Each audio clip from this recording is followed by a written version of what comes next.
জয় রাধা বলল, একাদশী কবে? একাদশী পড়েছে আমাদের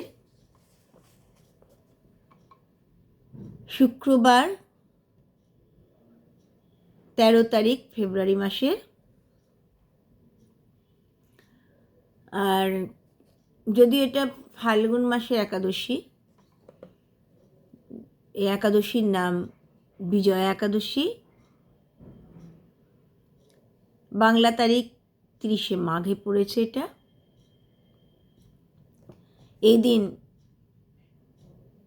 পরম পূজনীয়া মাতৃদেবী যোগমায়া গোস্বামী তিরোধান তিথি।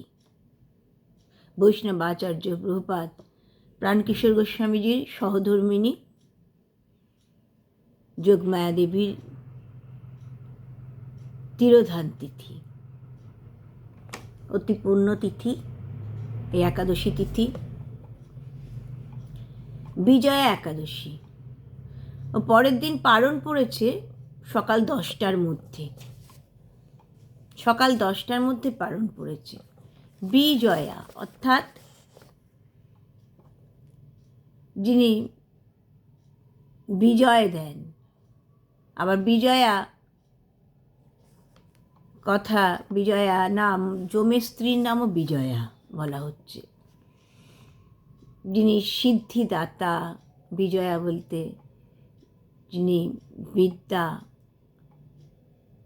দিয়ে দান করে থাকেন, অর্থাৎ যে দেবী তার ভক্তের মনে এই ব্যাকুলতা সৃষ্টি করে থাকেন যাতে তার সব বাধা দূরীভূত হয়ে যায়, অভীষ্ট লাভ করতে পারে, প্রতিকূল অবস্থা তার সব দূরীভূত হয়ে যায়। এই একাদশী করার জন্যে এই ব্যাকুলতা ভক্তের মনে সৃষ্টি করে দেন, তাকে ভববন্ধন মুক্ত করেন। তিনি হলেন এই বিজয়া একাদশী, অর্থাৎ ভক্তকে সমস্ত প্রতিকূল অবস্থা থেকে তিনি টেনে নিয়ে আসেন, যাতে তার উন্নতি হয়, যাতে সে সিদ্ধি লাভ করতে পারে, যাতে সে সফল হতে পারে, যাতে সে বিজয়ী হতে পারে। তাই বিজয়া একাদশী। একসময় স্কন্দপুরাণে এই একাদশীর কথা বলা হয়েছে। সেখানে দেখা যাচ্ছে নারদ ঋষি তিনি ব্রহ্মাকে প্রশ্ন করেছেন, হে দেবশ্রেষ্ঠ, আপনি এই ফাল্গুন মাসের কৃষ্ণপক্ষের যে একাদশী বিজয়া একাদশী, এই একাদশীর ব্রতের কথা মাহাত্ম্য আপনি কৃপা করে বলুন। তখন ব্রহ্মাজি বলছেন, মর্যাদা পুরুষোত্তম রামচন্দ্রজি পিতৃসত্য পালনের জন্য তিনি 14 বছর বনবাস করেছিলেন। আমরা জানি 14 বছর বনবাস করেছেন। বনবাসের সময় তার পাশে কে ছিলেন? তার স্ত্রী সীতা দেবী ছিলেন আর ভাই লক্ষ্মণ ছিলেন। তো বনবাসের মধ্যেও তো তারা অত্যন্ত শান্তিতে আনন্দেই দিন কাটাচ্ছিলেন। পঞ্চবটিতে তারা রয়েছেন, গোদাবরী তটে, সুন্দর বন, সেই বনের শোভা দর্শন করেন, সেই বনে রয়েছেন, বাস করছেন। এমন সময় একদিন লঙ্কার রাজা রাবণ, রাক্ষস রাজা রাবণ সীতাদেবীকে হরণ করে নিয়ে গেলেন। রামচন্দ্র তো চতুর্দিকে সীতাদেবীকে অন্বেষণ করছেন, কোথাও খুঁজে পাচ্ছেন না, বড়ই মর্মাহত। তারপর খোঁজ করতে করতে একসময় ওই জটায়ু পাখির সাথে তার দেখা হয়েছে। জটায়ু পাখি তো আনুপূর্বিক সব কিছু বললেন, সীতাদেবীর বৃত্তান্ত রামচন্দ্র সব শ্রবণ করলেন। এবার সীতাদেবীকে কিভাবে উদ্ধার করা যাবে, লঙ্কাতে গিয়ে কিভাবে তাকে উদ্ধার করা যাবে। তাকে এই উদ্ধারের কাজে বানর সৈন্যরা অনেক সাহায্য করলেন, সুগ্রীবও অনেক সাহায্য করলেন। আর এই কপিপতি হনুমানজি তিনি লঙ্কায় চলে গেলেন। সেখানে গিয়ে তিনি জানকী মার সব সংবাদ এনে রামচন্দ্রজিকে দিলেন। কিন্তু রামচন্দ্রজি বুঝলেন, সংকল্প করলেন যে এই সমুদ্র পাড়ি দিতে হবে, সমুদ্র পাড়ি দিয়ে লঙ্কায় গিয়ে সীতাদেবীকে উদ্ধার করতে হবে। তো এটা তো সমুদ্র পাড়ি দেওয়া তো অত্যন্ত অসম্ভব ব্যাপার। তখন লক্ষ্মণ বললেন রামচন্দ্রজিকে, হে আদিদেব, হে পুরুষোত্তম, এখানে এই সমুদ্র তটে আমি দেখেছি বগদালভ্য নামে এক ঋষি রয়েছেন।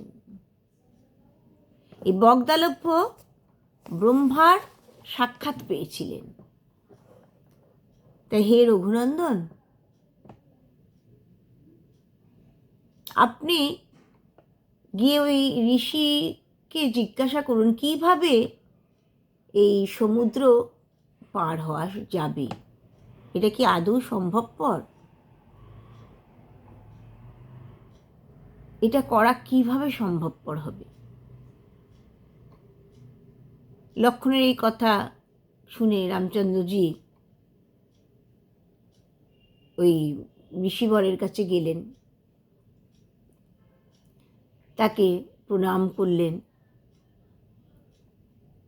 তা ওই ঋষি, তিনিও ওই বগদালভ্য ঋষি, তিনি রামচন্দ্রজিকে দেখেই বুঝতে পেরেছিলেন ইনি কোনো সাধারণ মানুষ নন, ইনি পুরাণ পুরুষোত্তম।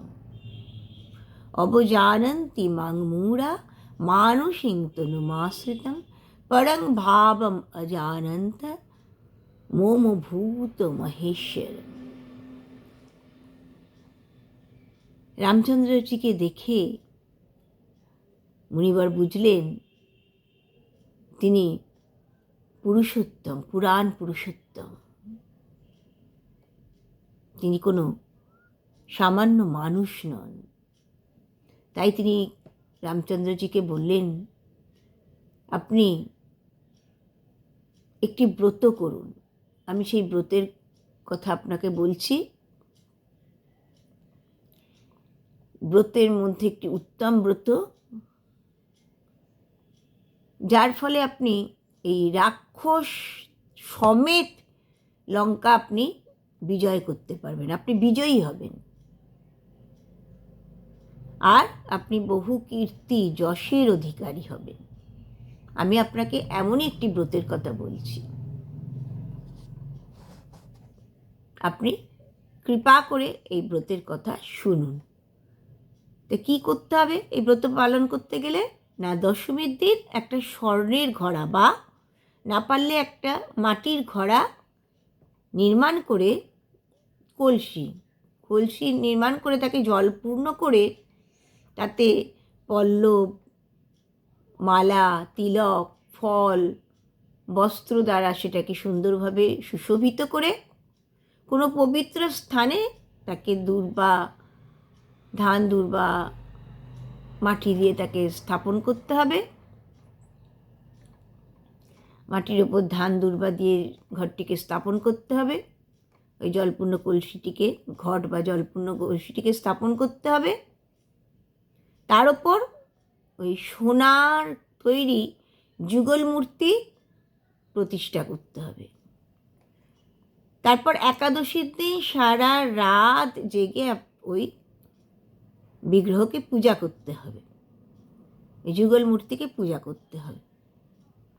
পূজা করার পর দ্বাদশীতে কোনো ব্রাহ্মণ বৈষ্ণবকে ওই বিগ্রহ সহ কলসিটি দান করতে হবে। কলসি নির্মাণ করতে হবে, কলসিকে সুশোভিত সুন্দরভাবে সাজাতে হবে, কলসিকে স্থাপন করতে হবে, পূজা করতে হবে। পূজার পরে ওই বিগ্রহ কোনো ব্রাহ্মণ বৈষ্ণবকে দান করতে হবে। রামচন্দ্রজি সব শুনলেন। তিনি বিধিপূর্বক যেমন যেমন বলেছেন ওই বগদালভ্য ঋষি, তিনি চেষ্টা করলেন বিধিপূর্বক এই ব্রত উদযাপন করতে, ব্রত করতে। বলা হয়েছে যে ব্যক্তি শ্রদ্ধা সহকারে এই ব্রত করেন তিনি ইহলোক পরলোক সর্বত্র সর্বদা বিজয়ী হন। ব্রহ্মাজি নারদকে বললেন, হে পুত্র, প্রত্যেক মানুষেরই এই ব্রত করা অবশ্য কর্তব্য। আর এই ব্রতের কথা শোনা বা ব্রত মাহাত্ম্য পাঠ করা সেটাও অত্যন্ত পুণ্য ফল। তারপর তার জন্যে বলা হচ্ছে যে বাজপেয় যজ্ঞে যে ফল লাভ করা যায়, এই ব্রত মাহাত্ম্য শুনলে সেই ফল লাভ করা যায়, আর কৃষ্ণ প্রেম ভক্তি লাভ করা যায়। সেই জন্যে সব একাদশী ব্রত করাই অতি অবশ্য কর্তব্য। আর এই একাদশী করলে বলা হচ্ছে যে সর্বদা সর্বত্র সে বিজয়ী হবে, কোনো কিছুতে তার কোনো প্রতিবন্ধকতা আসবে না। তো এই একাদশী আমরা করব, যেমন প্রত্যেক একাদশীতেই আমরা বেশি সময় জপ পূজা করার চেষ্টা করি, স্তব প্রার্থনা করার চেষ্টা করি। একাদশীর হরিবাসর অতি অবশ্যই করতে হবে। সেইভাবেই এই একাদশী, এই বিজয়া একাদশী দিনটিও আমরা পালন করার জন্য সচেষ্ট হব। নাম যত বেশি সময় নাম করা যায়। হরে কৃষ্ণ কৃষ্ণ কৃষ্ণ হরে হরে, হরে রাম রাম রাম হরে হরে, হরে কৃষ্ণ কৃষ্ণ কৃষ্ণ হরে হরে, হরে রাম রাম রাম হরে হরে, হরে কৃষ্ণ কৃষ্ণ কৃষ্ণ হরে হরে, হরে রাম রাম রাম হরে হরে, হরে কৃষ্ণ কৃষ্ণ কৃষ্ণ হরে হরে, হরে রাম